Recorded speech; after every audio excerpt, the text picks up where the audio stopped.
Hi, this is Barry Miller, attorney and president of the closing agent. I want to talk to you about a lease purchase agreement. In today's environment, when interest rates are higher, some buyers may not be able to get financing, but they'd be a good buyer. So let's look at alternatives, what we can do. One of them is called a lease purchase agreement.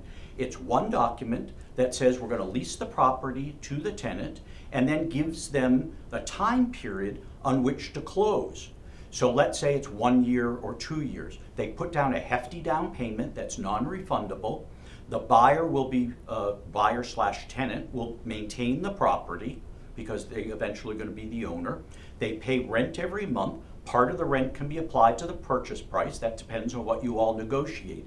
But this is a good alternative to get rid of that property, sell it along, that may not be able to close because of high interest rates or sometimes because of conditions on the property. I had a client recently that has owned a property for 20 years and they've had a tenant in there for 10. The tenant can't qualify.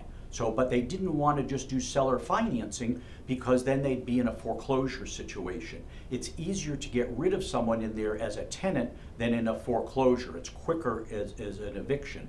So what we're doing is a lease purchase agreement. They're going to lease the property for 2 years, and then anytime during those 2 years, the tenant/buyer can exercise their right and purchase the property. Now there's also something called a lease option, where the buyer has the option within those 2 periods. Now the difference between them is in the option, the buyer/tenant does not have to. They have to exercise it. They may decide we're going to move on. So most sellers like the lease purchase agreement. The buyers like to have a lease option. So if you're considering either one of those, give us a call. We can talk to you of the ramifications, the pluses and minuses on each side, and draft up one comprehensive agreement at a flat fee and get that transaction moving.